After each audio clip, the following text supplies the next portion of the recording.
So the month of June has wrapped up in the UFC. We are moving on to July and we have crossed the halfway point of the year in 2023 for the UFC. So I thought it was a good time to just recap the month that was June of 2023, go over all the highlights of the month, talk about all the best performances, the best knockouts, the best submissions, and what was the best event in June this year as well. So we're going to be going over all of that. But just first, I wanted to just bring up some numbers. Just from this month, we've had 49 fights in the month of June. 29 went to decision. 12 were finished by TKO. 5 submissions and 3 no contests slash draws. So a pretty mixed bag there. A lot more decisions in this month. Not a lot of submissions as well, which we'll talk about in a little bit. But as well, also on the picks, I wanted to talk about my picks for this month. Obviously, I have been doing the full card predictions recently. I didn't do a few. I haven't done some of them, but I have been putting up the cards on my Instagram, and I've also kept all of them in my photos on my phone as well. So at the end of the year, I'll probably show you all of those, and I'll reveal all my picks. But for the first card of June, Kai France versus Amir Albazi. I went 8 out of 13, so 8-5. For UFC 289, I went 6-4 and 1 no contest. For the Vettori versus Cannonier card, I went 7-4 and 1 no contest. And then I didn't finish off well. Emmett versus Taporia, I went 5-7 and 1 no contest. So overall, a very average 26, 20, and 3 no contests. And I was 2 out of 4 on the main events. I picked I picked Nunes versus Aldana correctly, which was pretty free, and then I picked Emma versus Tapoya correctly, which was pretty free. But I will just say I picked Kai France, and a lot of people think he should have won that fight. So you could say I'm 3 out of 4 on paper, which is the most important thing because of Anthony Smith. I am 2 out of 4 on main events. So June, not my strongest month for picks. I've had some really good cards in the past. I'll show you guys obviously at the end of the year, but I did actually get I got 12 out of 14 for UFC 285, I believe that was for the Jones card. I did very well on that card, and I've had some really good cards, had some really bad cards. So I look forward to going over all of those at the end of the year. But as far as June goes, that was it. 49 fights, 29 decisions, 12 TKOs, five submissions and 3 no contests, and I went 26, 20, and 3 on picks. So now that those numbers are out of the way, we're going to move on to the categories that I've created. For each one, I've got 6 categories here, I believe, 5 or 6. For each one, I have 5 nominations, 5 nominees, and then I've decided a winner. So we're going to go over all of them, talk about all the nominees, and then also discuss the winner in a bit more detail. So yeah, starting off with the performance of the month category. I've had some really good performances in the month of June, some very impressive showouts, some breakthrough performances of contenders. So let's just go over the 5 nominations. First of all, Jared Cannonier against Marvin Vettori, June 17th. That main evented fight night, Cannonier versus Vettori. It was a great performance. He schooled Marvin Vettori over 4 out of 5 of the rounds in that contest, beat him to a pulp, and absolutely dominated that fight. The second nomination, Ilia Topuria against Josh Emmett, June 24th. That was the headliner of UFC Fight Night Jacksonville, Emmett versus Topuria. Again, a similar situation. Ilia Topuria just put it on him from pillar to post, absolutely put a beating on Josh Emmett, got a 10-8 round in there, got a 50-42 scorecard in there as well from one judge. Absolutely dominant performance. Very impressive from him. The third nomination, Charles Oliveira against Beneil Dariush, UFC 289. That was June 9th. Another very impressive performance from Charles Oliveira. Got back in the win column after his loss to Islam Makhachev and finished Beneil Dariush very impressively in the first round by TKO. The fourth nomination, Amanda Nunes against Irene Aldana. 50-44 on all scorecards, dominant victory, and went out on top as the greatest woman to ever do it in the UFC. Very impressive from her. And then the fifth nomination, bit of an outside go here. Steve Erceg against David Dvorak is the fifth nomination. While not an extremely dominant performance or a finish by any means, to come in on his debut, fight the number 10 ranked flyweight and beat him pretty clearly, 29-28, was a very impressive win from Steve Erceg. So big respect to him. But drum roll, the winner of the performance of the month in the eyes of Left Lane himself is Ilia Topuria against Josh Emmett. This was a really great performance, a breakthrough performance for Ilia Topuria. really showed how good he was in the featherweight division, showed that he is really in that top two, top three guys at that level at 145, and that he's a serious threat to the title. Came out in round one and immediately just stamped his presence. He was landing good shots, evading Josh Emmett's shots, made him miss most of the time. Josh Emmett only had a 27% strike accuracy in that matchup, which showed the defensive capabilities of Ilia Topuria. He also landed a ridiculous amount of shots on Josh Emmett, dropping him multiple times in the second round, in the fourth round as well. Had a really dominant fight. Um, Showed superiority in every area of MMA, and it was just a very impressive performance from him. Josh Emmett didn't really have any moments. He had a decent moment at the start of the fifth when he was all pumped up when they asked him, "Do you want to go back out there?" And he said yes, went back out there and had a swing. But Ilia Topuria just, again, using that defensive work, using defensive movement, got a takedown and just controlled the rest of that fight to a dominant beating of a decision. 50-44 was the clear scorecard. There was a 50-42 in there, which was a bit wild, but I don't hate it. A 10-7 round is a very rare occurrence in the UFC, and that was only the fourth 50-42 scorecard ever handed out in UFC history. So very impressive from Ilia Topuria. And as a 26-year-old, a young guy as well, to look that good in your career, um, that early, he's going to be a serious problem. And while I don't think he would beat Volk as of right now, I could see him maybe beating him in 2 years. Or I can definitely see him becoming a title holder once Alexander Volkanovski has left that featherweight division. But overall, again, just very impressive performance. Dominated him from start to finish. Was so good. Looked like he was just looked like a professional boxer out there in that matchup. But again, just some honorable mentions to those ones that I did mention. Jared Cannonier had a fantastic performance against Marvin Vettori. That was a close second, in my opinion. Charles Oliveira was a third place in my eyes. Very impressive, dominant, quick first round finish. But I'm talking about performances here, and Charles Oliveira will be featured in another category later in the video, so a bit of a spoiler there. But I'm looking at a performance, a whole total performance. If you look at that Oliveira versus Dariush fight, very impressive from Charles Oliveira. But he was held down for a little bit of time. He did well in the guard, but just the fact that he didn't show dominance over the entire contest and like win a 30-27 or 30-26 decision. There were no 10-8 rounds from Charles Oliveira. He got the finish, which is even more impressive in my eyes, but that is why he's going to be featured in another category. Just going over the other two, Amanda Nunes, dominant performance, 50-44. Reason I didn't give it to her or put her in the top two or three was just because of the level of opponent and also that she wasn't like absolutely smoking her. She was just better everywhere and just out techniquing her and just doing better. And just landed some heavy shots of ground and pounds, but it was still a very impressive performance. And then a shout out to the boy from Perth, Steve Urseg, coming in Australian guy, so we're obviously going to have my support. I didn't pick him to beat David Dvorak, I'll be completely honest. He impressed me a lot. Came in as the eternal champion, came into the UFC, had a tough first round, rallied back, dropped David Dvorak in the second round, and then won the rest of that contest and looked very impressive and now finds himself ranked after one fight in the UFC. Very impressive from him. But again, the winner, Ilia Topuria versus Josh Emmett, against Josh Emmett, I should say. I don't think there's too much doubt there. I think it's that or Cannonier.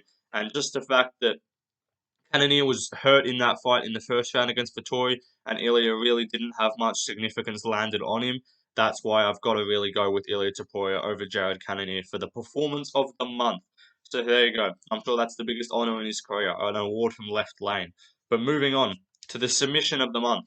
I'll be completely honest. There were 5 submissions and 5 nominees. So every single person that got a submission in the month of June in the UFC, they find themselves on this list and to be mentioned. So we're going to run through the nominations and then, of course, talk about the winner in a bit more detail. The first nomination, Corrine Silva against Ketlin Souza, got that ankle lock, Achilles lock submission in the first round, 1 minute 45 seconds in. Very impressive. The second nomination, Mike Malott against Adam Fugit, got that guillotine again. Very impressive performance. Third nomination, Pat Sabatini against Lucas Almeida. Got a very impressive arm triangle, dominated that fight, and then submitted him in the second round. The next nomination, Kang Kyung Ho against Christian Quinones, got a rear naked choke in the first round, but did drop him to get the submission. So give a little bit of a spoiler. That does take away from it a little bit. And then lastly, Brendan Allen against Bruno Silva, also with the RNC with the rear naked choke. But again, dropping and hurting Bruno Silva before getting the submission will take away from it just a little bit. So I will reveal the winner, and it's Corinne Silva with that ankle lock submission over Ketlin Souza. The fastest submission on the list, and I think also one of the most impressive as well in my eyes. It's not like the ankle lock. It's not something you see a hell of a lot. Mike Malott, honorable mention, the guillotine, impressive, but he was beating up Fugit on the feet, and just like again, kind of hurt him before got the guillotine. And guillotines are something that a lot of people can get. Pat Sabatini dominated the fight against Lucas Almeida. I'll be completely honest. It was actually I was kind of debating putting him over Steve Erceg for performance. In the fifth spot of performance of the month, a very dominant performance and just bullied him in the grappling. So good from him. But Corinne Silva, the way she just got that ankle lock dominantly, quickly, got into top position, dropped into the leg lock. We're like that was dumb. Why would you put yourself on bottom? She popped Ketlin Souza's knee out and got the verbal tap under 2 minutes into the contest. So it was very impressive from her, and she's a real prospect as well in the women's division. So very impressive from her. Kang Hyun Ko, Brendan Allen, both very impressive submissions. Brendan Allen, I would say more so, but they would be more towards the more impressive finish as a whole side, not so much just the submission. Arena Kachok, like a guillotine, not the most technical subs, not easy to get by any means, but all three of those guys were hurting their opponents beforehand. But there was no pre-damage of on Ketlin Souza. Corinne Silva fresh got the takedown dominantly and finished it quick and got 50k and went home happy. So very impressive from her. But Pat Sabatini, tough to miss out. Really impressive from him as well with that arm triangle, which I picked him to win. So I was happy about that. But moving on to the moment of the month. I just want to give a bit of brief context to this category. This is not the best. This is not the best moment of sorts. As a whole of the category, it's not the most impressive thing. It's not like knockout of the month or submission of the month. These are just the five most, like I would say, headlining, talked about, important, discussion worthy moments of the month. So I'm going to go over these five. The first is the GOAT retires. The greatest woman of all time retires. Amanda Nunes calls it quits, lays down both belts in the middle of the octagon, and calls it a career. Very impressive from her and an amazing career. Dubronx stamps his return. June 9th, UFC 289, obviously talked about it before. Got the very impressive finish over Medina Dariush. And it was just a really good moment for all fans to see. If you're a fan of Charles Oliveira, like myself, if you couldn't tell, then you were so happy in this moment. The third moment of the month, dynamic duo Sal and Lee, causing some ruckus, causing some mayhem. So this is more of a negative moment, as I said. Not all good, not all positive moments. Sal D'Amato and Chris Lee caused some controversy in the month of June. I lean mostly towards the decision of the Kai versus Al Bazi fight. And then they did have a few other the Jack Jenkins versus Jamal Owens fight as well, another close decision which a lot of people disagreed with their scorecards. But another one, some questionable refereeing. June 17th. This is the one card I will lean towards on this one. Bondar versus Hernandez, a terrible late stoppage. Argueta versus Lawrence, a terrible early stoppage. And then Sayukian versus Silva, another late stoppage. All nonsense. Keith Peterson, not having the best of nights on June 17th. UFC Fight Night Victoria versus Cannonier. And then the fifth moment is the UFC returns north. Canada goes 6-0. Obviously, UFC returned to Canada for the first time in a few years, and the Canadians swept the card. It was a really good show out for them. The fans had a lot of fun, and every single one of the fighters representing Canada on that card came away with a win. So it was very good for them. So some definitely talkable, notable moments in the month of June here. But I've gone with the winner. Drew Bronx stamps his return. I think this was the most impactful. This was the biggest moment, and this was the best to watch, I believe, in this month of June. Charles Oliveira, coming off the loss over Islam Makhachev, was being doubted in this matchup. Everyone was saying Beneil Dariush is the next guy to fight Islam. Beneil Dariush is going to knock him out. Beneil Dariush is going to stifle his grappling. Charles Oliveira is not going to have anywhere to win. Beneil Dariush is going to be better on the feet. I was hearing all of it, all of the above. MMA Guru, Lucas Tracy MMA, Chael Sonnen, they all picked Beneil Dariush. Chael Sonnen said Charles Oliveira will not win a round. Lucas Tracy said Beneil Dariush is going to flatten Charles Oliveira. MMA Guru, while praying that Oliveira won, did not have any confidence in him to win. And I was the guy that did pick Charles Oliveira. I picked him to win. I believed in him. I thought that Islam fight was just different. I thought it's a different style matchup to Beneil Dariush, and I just saw that his striking was better. I saw the defensive holes of Beneil Dariush, and I did believe in the grappling of Charles Oliveira to get it done as well. And he got it done by a knockout. I was so nervous watching this fight. I was kind of slapping myself when he fell to ground, kind of like sort of pulled guard, sort of got tripped a little bit. A bit of a nerve-wracking moment, but he did well in the guard. But Neil Dariush had nothing. It's one of those rare instances where the guy on bottom was doing better than the guy on top. I was hearing the commentary saying Charles Oliveira needs to get up and land something, otherwise he's lost this round. And I said, I don't know how you can say that. Beneil Dariush hasn't done anything. Um, but regardless, he used some jiu-jitsu transitions. He went to a leg, went for a leg lock at a point, got back up, and then went to work on the feet. Landed a vicious right high kick, and then followed it up with right hands, left hooks, dropped Beneil, and finished him with ground and pound. Um, th 12 of 13 for the former champ. How about him, Charles Oliveira? It was just a great moment. I don't think anyone was upset for Charles Oliveira. No, I don't think anyone was not happy apart from Islam Makhachev. I do feel for Beneil Dariush, but I think this moment I just had a feeling. I had a feeling. Everyone said I was hearing people say that I have a feeling that it's just Dariush's time. It's not Oliveira's time anymore. And I said I have a feeling that Oliveira's going to come back and absolutely put the division on notice once again, and he did so. I was so happy to see it. I was screaming. The neighbors would have heard me. I was just off my head. Just so happy that Charles Oliveira won that fight and the way that he did it, and then came out with the English got the Canadian crowd around him. It just was such a buzz and just such a moment that I was just thinking about for the weeks to come after that card. So an amazing moment for Charles Oliveira. But I just do want to go into a little bit of detail about a few of the other nominations here. Obviously, Amanda Nunes' retirement deserves a mention. The most dominant female fighter of all time. I think it was like something like 8 title defenses, like 9 or 10 title wins. Um, Beat Juliana Pena by 50-43, who was the only woman that beat her recently. Um, just dominated pretty much all of her opponents. An extremely impressive career that deserves to be mentioned. And just that moment, that photo of her laying down the 2 belts in the middle of the octagon with her gloves in the middle was just a very special moment for her. And so respect to her. Another brief mention: Sal D'Amato and Chris Lee really causing some questions. Really having a few bad weeks on the scorecards. Obviously Kai versus El Bazi, there were some questionable scorecards in that fight. Um, it was a very close matchup, so don't get me wrong. El Bazi winning is not what I have an issue with, but Chris Lee is especially. Chris Lee's scorecard of um of the fourth round for Amir El Bazi was absolutely ludicrous. So that deserves to be that definitely needs to be mentioned.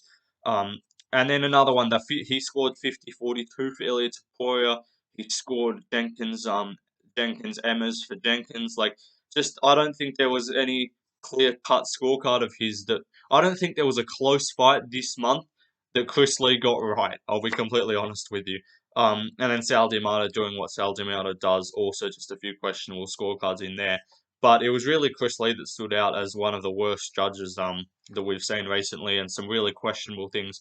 Looking to join the club with Doug Crosby, it appears. But again, not the most important moment of the month. Just needed to mention some questionable refereeing though on June 17th. It was not a good night for the referees. Keith Peterson, all nonsense. Stopped Argueta versus Lawrence in a submission position before Lawrence had tapped. Rule ended up having the fight ruled in a no contest. So really not good to see for that. Argueta got robbed of a win, got robbed of his 50K win bonus, or his win money as well. And then he came back later in the night with a pretty late stoppage with Arman Suyukian and Joaquim Silva. Arman was just landing shots on an unconscious guy's face, and Keith Peterson was not in a rush to stop it. And then another referee, I think his name was Jaron Valal or something Valal, who's the Bonda Hernandez fight was one of the worst displays, the worst stoppages that I have ever seen as a UFC watcher, as a UFC fan. Um, Carlos Hernandez was doing very well in the fight. It was pretty close. He was winning quite clearly, but with 5 seconds to go, gets Bonda, slams him on his head, knocks him unconscious. That was sick. Like slam KO. That's crazy. Then proceeds to land not one, not two, not three, not four, but seven hard elbows down like that, 12 to 6, but horizontal. So I guess whatever you want to call it, fucking 3 to 9 or some shit. Um, that doesn't make sense. But regardless, just dropping hard elbows on Bondar's head, and Jaron Valal was just looking, just doing some of this one, like, mm, not stopping it. I don't know what the fuck this guy's doing, as Dana White would say. I don't know what the fuck this guy's doing. You fucking moron. No, no, you moron. What are you doing? Um, that was a horrible impression. My apologies. It's hard to do a Dana White impression. Oh, sorry, my bad. That's better. But yeah, fucking hell, this was awful. Hernandez, sorry, Bonda. That's career changing, life changing damage right there. Um, really not good to see. So Jaron Villar should not referee another UFC fight ever again, because that was awful. And then the last one, UFC returns north. Canada goes 6-0. Talked about it before. All the Canadian fighters: Mike Malott, um, Marc Andre Barriault, Miranda Maverick lost it. Sorry, Jasmine Dasuda Vicious beat Miranda Maverick. Eamon Zahabi beat Aochi Lang. Um, Kyle Nelson beat Blake Bilder, and then there was another one that I'm forgetting, but there was that happened. Let me just check. My bad. But yeah, 6-0 for the Canadians. Really good for them. Very good card for them. The UFC hadn't been to Canada in a while, and the card on paper was not the best. We'll be completely honest. I think everyone can agree. It lost some name value. It lost Thompson versus Michelle Pereira. It lost Dvorak versus Chanel. We ended up getting a new contender in Urseg anyway. It lost Dorcas versus Roundtree. So it was a bit tough, but the card overall did deliver. Mike Malott got a win. Marc Andre Barriault got a win. Um, Jasmine Vicious got a win. Eamon Zahabi got a win. Kyle Nelson got a win. And then I think Diana Belbita, I believe, represented Canada. So I think that was 6-0 for the Canadians on that card. Very good for them. So those are the best moments of the month. And the winner, as I said, Charles Oliveira stamping his return, securing or probably securing a rematch against Islam Makhachev later in the year in Abu Dhabi. So really good to see from him. But moving on to the big hits, the big knockouts, the KO of the month. We saw some very impressive KOs, obviously, in the month of June.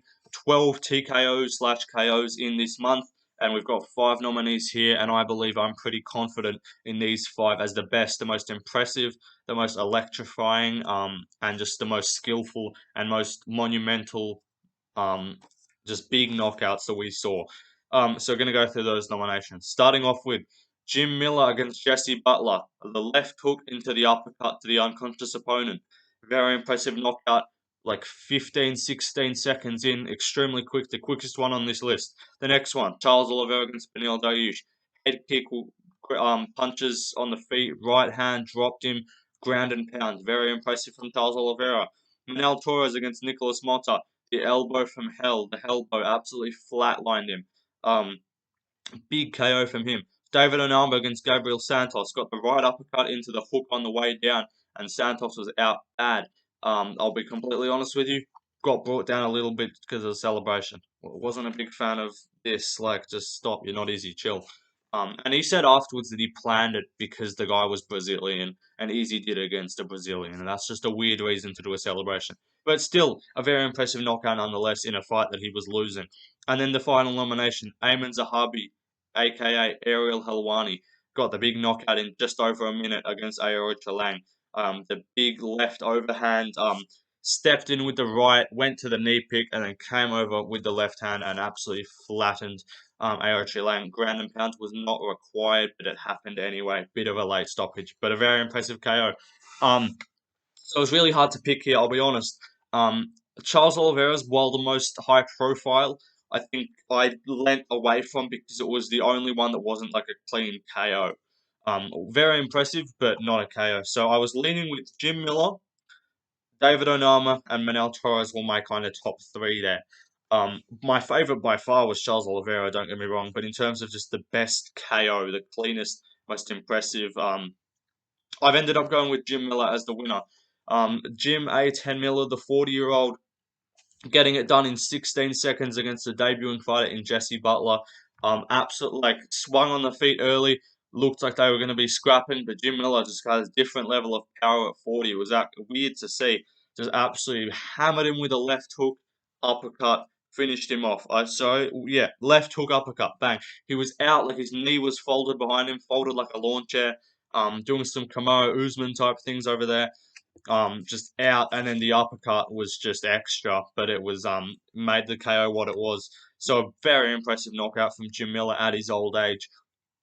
Was booked to fight Jared Gordon, and a lot of people were actually picking Jared Gordon by decision. And now after that fight, I have 100% confidence that Jim Miller would have absolutely flattened Jared Gordon.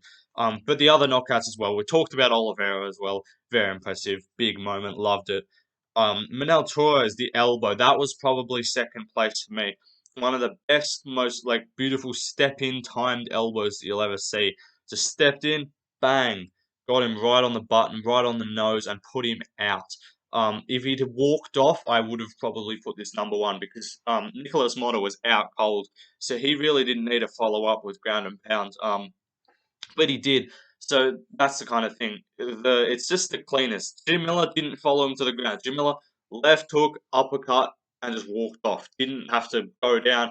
Just landed everything clean, perfect. But with Manuel Torres, he just lowered himself just a little bit, just because just because of that reason, because he didn't really need a follow up. It would have looked so sick, a walk off elbow KO, just stepped in, bang, and just out. Motta's down bad.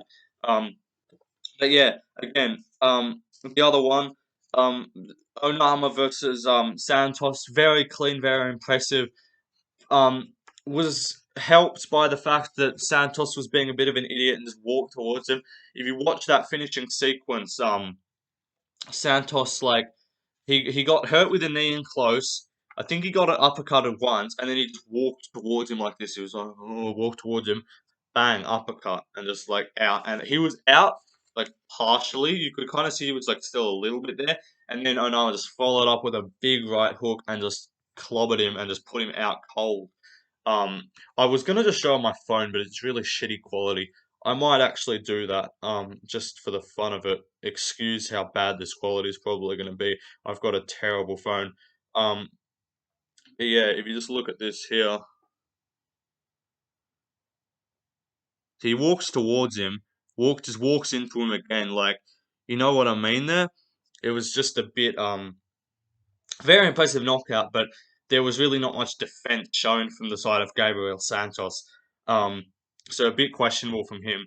I've shown you that one, so I might as well show the others. This was Ayman Zahabi's very impressive knockout. Put him out. We got the elbow from Torres. I don't know if you even saw that, and then Jim Miller, bang, clean. So it was hard to pick, all very impressive finishes, but I did end up having to go with Jim Miller. It was just the cleanest, coolest knockout to see from a guy like him. Legend in the sport, definitely going to be a Hall of Famer in the future.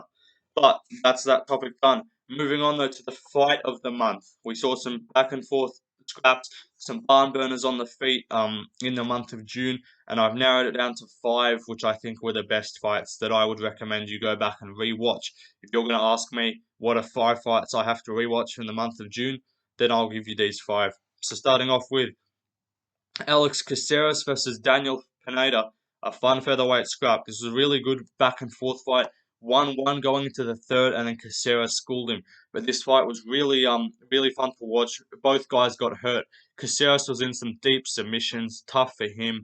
But he escaped, was landing really good on the feet, hurting Pineda with body kicks. And then rallied and got the decision win. The next one, Marvin Vettori against Jared Cannonier. The Italian chin holds strong. Marvin Vettori, chin of granite, made this fight what it was because anyone else would have been finished in that second round, and then we would be talking about Jared Cannonier in the knockout of the month instead of in the fight of the month and the performance of the month categories. But Marvin Vettori's chin is something that needs to be studied by science. Um, Jared Cannonier looked better than ever, better cardio than ever, and just such a powerful guy. You know it's power when you're rocking Marvin Vettori, which he was, but Jesus Christ, Marvin Vettori's chin is granite. Next, Ilya Topuria versus Josh Emmett. The Spaniard puts on a clinic.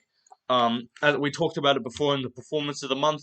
Very impressive, really fun fight to watch. It did end up winning fight of the night. There was another fight which I'm about to talk about, which was a close second place in my opinion. But a really good fight, back and forth. I wouldn't say back and forth, mostly one way, which is does take away from it just a little bit. You like to see both guys getting rocked, both guys getting hurt to make a really entertaining scrap. But just the technique and the display of skills that Ilya Topuria showed made this fight what it was. The next one, Trevor Peak versus Chepe Mariscal, just a backyard brawl. Amazing fight, absolutely crazy stuff. I think this should have won fight of the night, in my opinion. But still, regardless, amazing fight, and it's being featured in here. Um, Trevor Peak swinging like a wild man. I kick flipped to him to win. Still salty about that, but I'm in a good mood now. We're talking about the best moments of June, so I'm happy. It was a crazy fight to watch. I really didn't care who won by the end of it because it was just so fun. Chepe Mariscal just showed to be the more technical guy, landed better shots, got the takedowns. And Trevor Peak though, the standing hammer fists is doing like some sideways back fists, vertical hammer fists, crazy stuff to see. It was so entertaining, getting rocked, just eating teeps to the face. It was nuts. Really good fight. And then finally, Eric Anders versus Marc-Andre Barriault. The old dogs put on a show in Canada. A really fun middleweight scrap. The first round was really good. I recommend you go back and watch the first round. Slowed down a little bit in the second and third, but still a very fun fight. Both guys hurting each other on the feet. Barriault won a decision in front of Canada and took Canada to 5-0, which Mike Malott obviously finished later in the card. Um, but just another fun fight all the way around. Oh, there was a few other ones that could have been put in there. There was some good scraps that missed out, but I think those five were the best fights of June. And the winner though is Marvin Vettori versus Jared Cannonier. It was close in my opinion with Trevor Peck and Chepe Mariscal. Ilya Topuria versus Josh Emmett, although it did win fight of the night. Um, I just loved the back and forth and just the craziness of Marscal versus Peak, but it did still come up short because Jared Cannonier versus Marvin Troy was just so ridiculously fun to watch. It was not a fight that we were expecting to be super fun going into it.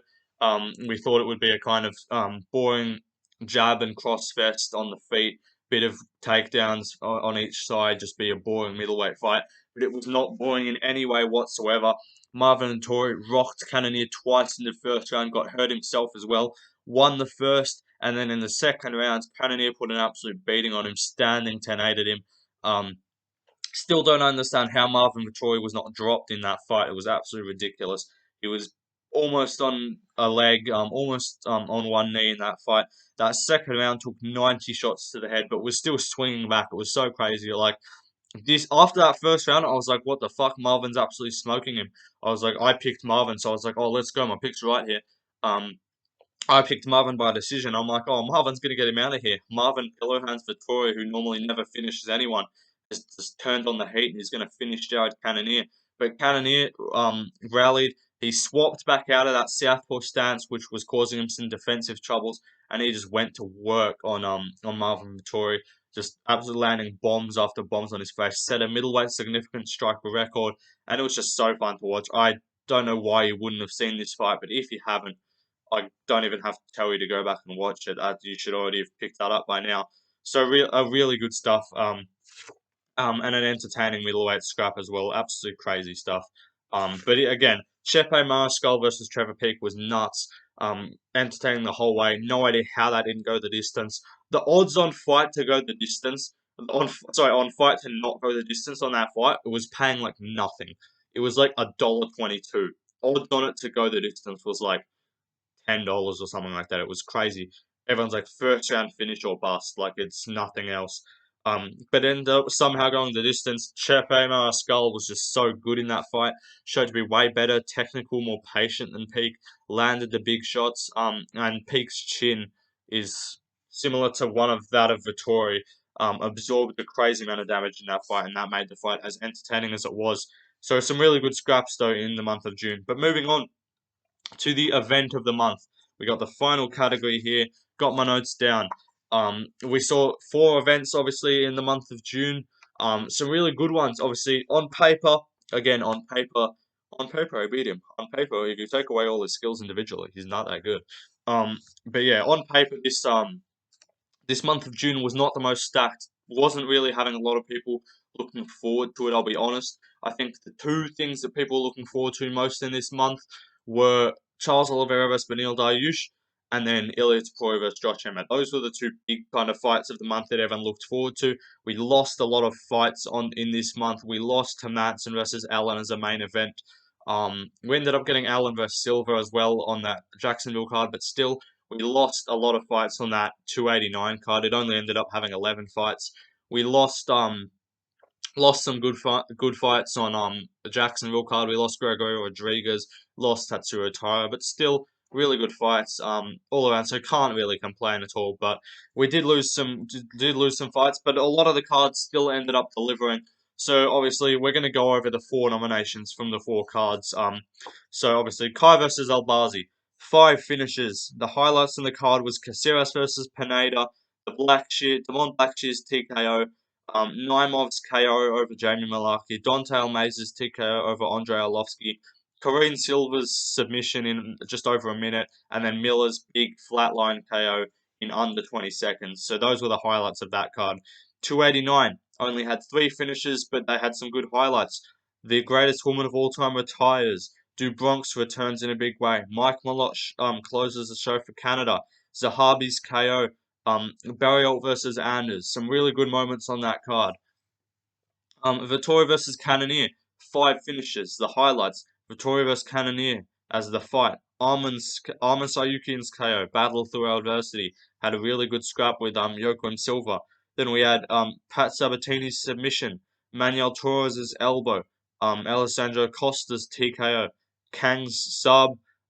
Elbows closed the show for Hernandez as well, and we got to see some horrible refereeing, which did make the card a little bit interesting, to be honest, though. Gave some talking points. And then the final event of the month was Ilya Topuria versus Josh Emmett.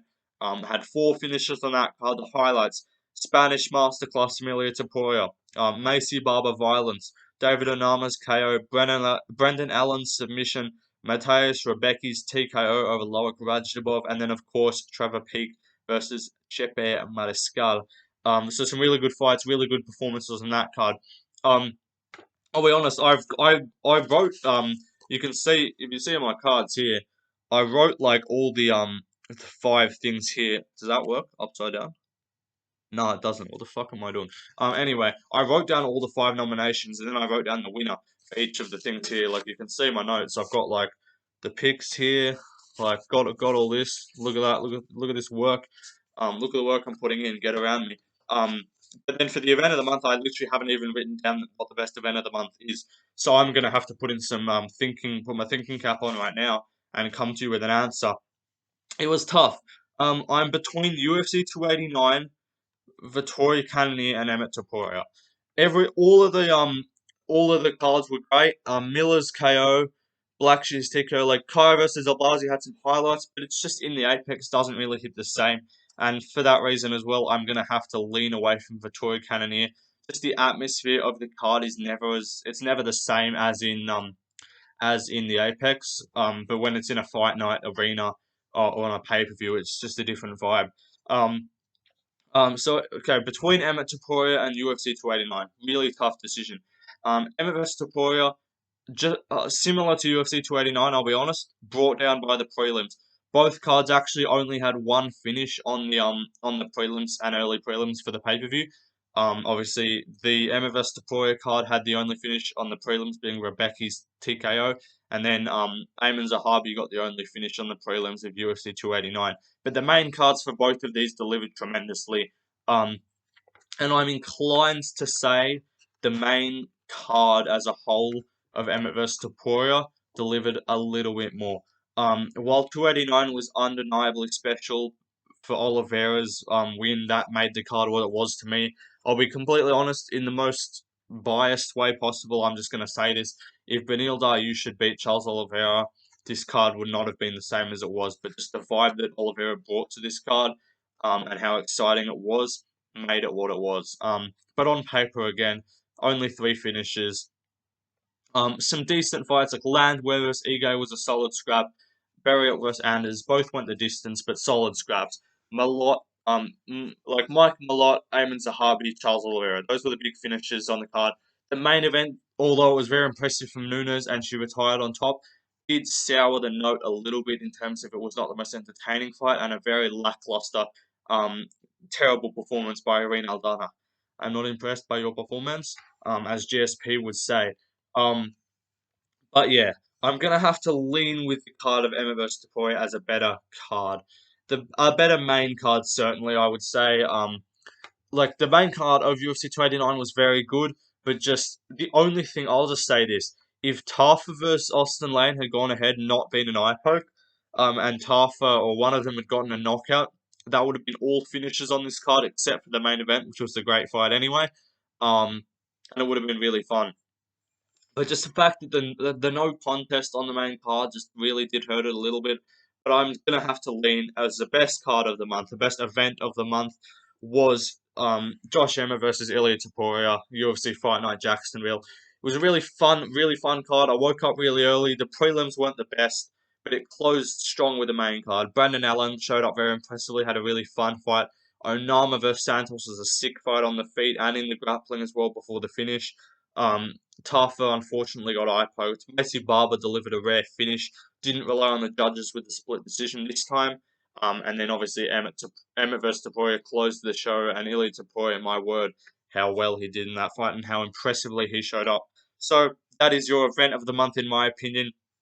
Open to all open to all discussion, open to all debate, open to all suggestions or preferences of what you guys thought was the best. Again, I'll run over my picks as well, just briefly again. So the KO of the month, I went with Jim Miller. The moment of the month, I went with Charles Oliveira stamping his return. The submission of the month, I went with Corinne Silva's ankle lock submission. The performance of the month, I went with Ilia Topuria against Josh Emmett.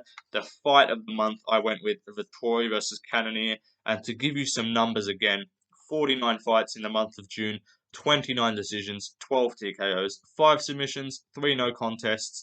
And my picks for the whole month was 26, 20, and 3. So that is the month of June done, you guys. Hope you enjoyed this video. A bit of a different idea, stemmed away from the predictions and the post-fight reactions and the fight announcements video. Thought I would do something different. Haven't really seen anyone do anything like this. You obviously see end of year recaps. I'm starting to think end of month recaps might not be a bad idea either.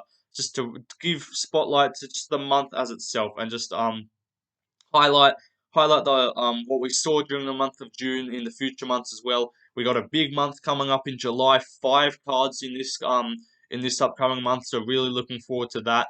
I was thinking of doing like a July month preview video, but I was like, there's no point because I'm just gonna be like I won't be able to do predictions because then that'll mean I can't do prediction videos. So I'll just kind of be like stating what's on each of the cards, which you guys can just look up anyway.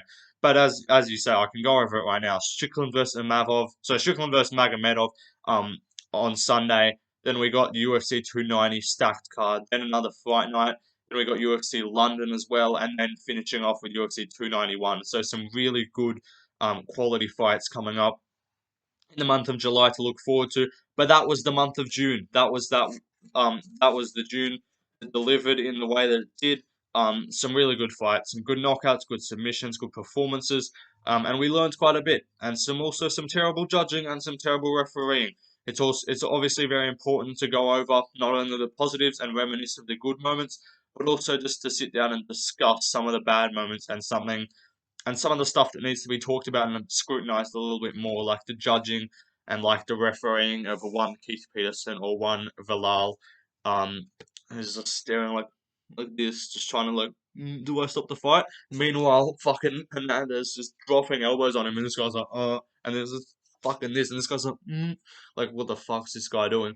But anyway, that was the video, guys. I hope you enjoyed it. Let me know if you think this was a good idea, and of course let me know what you guys thought should have won each of these categories. my opinion is not correct. It's just my opinion. So let me know what you think. The next video will be a Strickland vs Magomedov post-fight reaction. So, see you guys.